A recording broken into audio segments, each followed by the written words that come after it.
Learn with care study centre में आपका स्वागत है।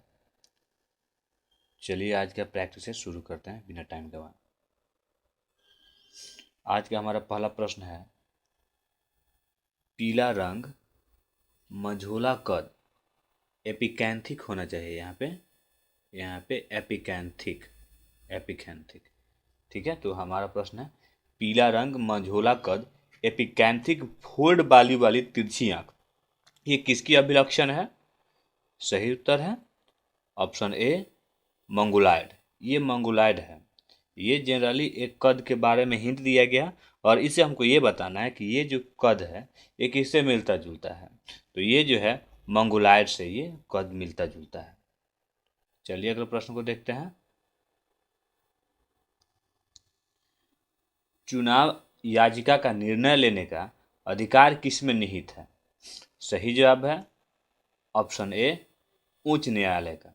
चुनाव याचिका का निर्णय लेने का जो अधिकार है वो उच्च न्यायालय का है, लेकिन इसका प्रतिवेदन उच्च न्यायालय को उच्चतम न्यायालय में देना होता है। अगले प्रश्न को देखते हैं।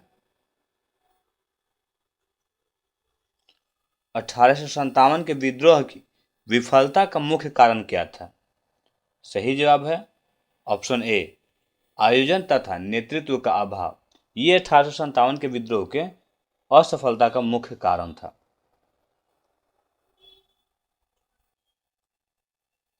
The story of my experiment with tooth, ये किसकी आत्मकथा है? राइट आंसर होगा ऑप्शन बी, महात्मा गांधी की।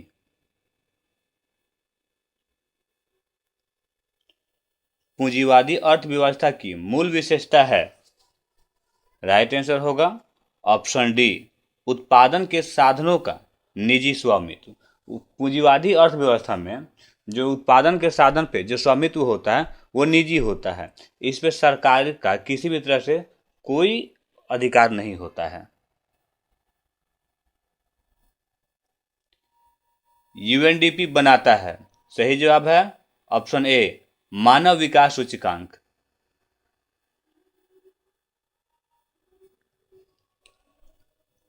राजकोषीय नीति से आशय है? राजकोषीय नीति के अंतर्गत क्या क्या आता है? राइट आंसर होगा ऑप्शन डी, सरकारी कर, व्यय और ऋण। ये सरकारी राजकोषीय नीति के अंतर्गत आती हैं।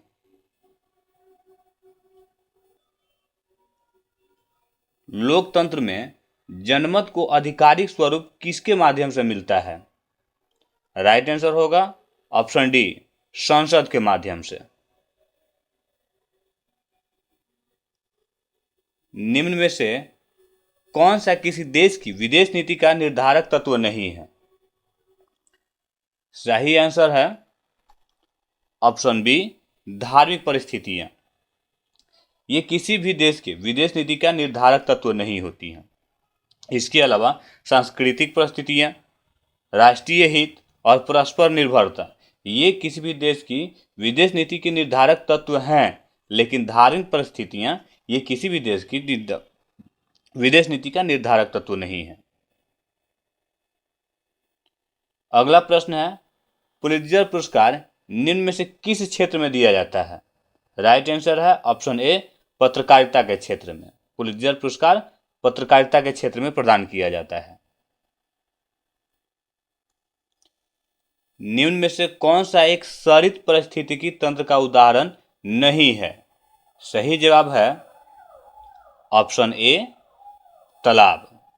ठीक है, बेसिकली जो सरित पारिस्थितिकी तंत्र है वो उस क्षेत्र को कहते हैं जहां पे पानी बहता हुआ हो, लेकिन तालाब में पानी ठहरा हुआ होता है, इसलिए ये लोटिक पारिस्थितिकी तंत्र के उदाहरण नहीं है। ये किसी भी तरह से सरित पारिस्थितिकी तंत्र का उदाहरण नहीं हो सकता है, क्योंकि यहाँ पानी ठहरा हुआ रहता है, लेकिन मुहाना, स्तरिता और लैगून, यहाँ पानी जो है वो बहता रहता है, इसलिए ये सारे के सारे लोटिक पारिस्थितिकी तंत्र के उदाहरण हैं। चलिए अगला प्रश्न है, यहाँ पे कुछ अनुसंधान संस्थान के नाम दिए गए हैं और उनके मुख्यालय दिए गए हैं। तो ये बताना है कि इनमें से कौन सा अनुसंधान संस्थान सही मिलान है। जैसे रेशम अनुसंधान संस्थान बेंगलुरु, शर्करा अनुसंधान संस्थान चेन्नई, चर्म अनुसंधान संस्थान लखनऊ और चावल अनुसंधान संस्थान कटक। तो इस ऑप्शन के अनुसार दो ऑप्शन सही हैं। ये ऑप्शन ए ये सही है और ऑप्शन डी ये सही है, क्योंकि रेशम अनुसंधान संस्थान का मुख्यालय बेंगलुरु है, ये सही है, और चावल अनुसंधान संस्थान का मुख्यालय कटक है, ये भी सही है। इसके अलावा शर्करा अनुसंधान संस्थान का मुख्यालय जो होता है वो कानपुर होता है, ठीक है। और इसके अलावा जो चर्म अनुसंधान संस्थान का मुख्यालय होता है ये भी कानपुर होता है। तो ये दो गलत हैं, ए और बी, क्योंकि ये चेन्नई और लखनऊ की जगह पे कानपुर होना चाहिए था, और बाकी ए और डी ये सही है। चलिए अगले प्रश्न को देखते हैं। चलिए अगला प्रश्न है, किसको प्यार से grand old man of India कहा जाता है? सही जवाब है ऑप्शन बी दादा भाई नौरोजी। दादा भाई नौरोजी को grand old man of India कहा जाता है। किसी विद्युत चुंबकीय क्षेत्र में हाइड्रोजन परमाणु को लाइनमैन श्रेणी, जो हाइड्रोजन परमाणु है उसकी लाइनमैन श्रेणी आती है, तो किसके अंतर्गत? राइट आंसर है ऑप्शन सी बड़ा बैगनी किरण के अंतर्गत। अगला प्रश्न है, किसके अवक्षेपण के कारण स्टेलेक्टाइट और स्टेलेग्माइट बनते हैं? राइट आंसर होगा ऑप्शन ए CaCO3 के। दो धातुओं का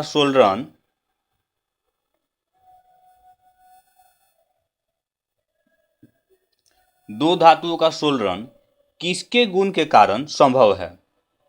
सही जवाब होगा ऑप्शन सी आसंजन के कारण। जो दो धातुओं के बीच जो दो धातुओं को जोड़ा जाता है सोल्डरन के प्रक्रिया के तहत, वो क्यों संभव होता है? तो वो आसंजन बल के कारण संभव होता है।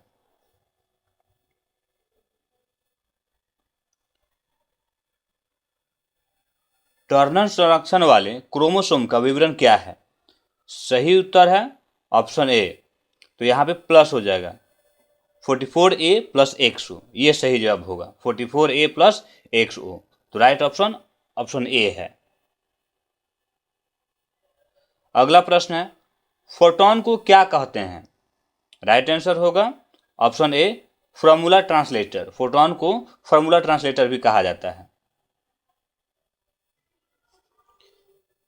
किस स्थिति में दूर की चीजें फोकस से हटकर दिखाई देती हैं?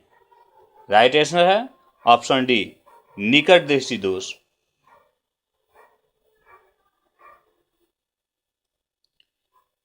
अधिकतम ऑक्सीजन किससे उपलब्ध होती है?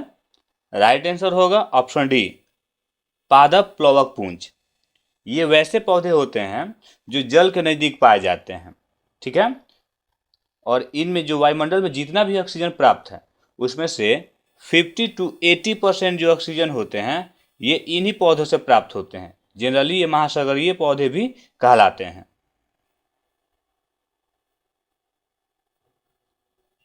निम्न में से क्या लैंगिक जनक का रूप है? राइट आंसर होगा ऑप्शन बी उभयलिंगता। पानी में घुली हुई कौन सी गैस उसे क्षारीय बनाती है? राइट आंसर होगा option A ammonia.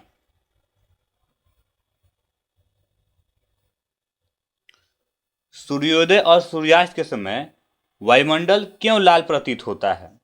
Right answer होगा ऑप्शन डी प्रकाश के प्रकीर्णन के कारण सूर्योदय और सूर्यास्त के समय जो आकाश होता है वो लाल दिखाई पड़ता है।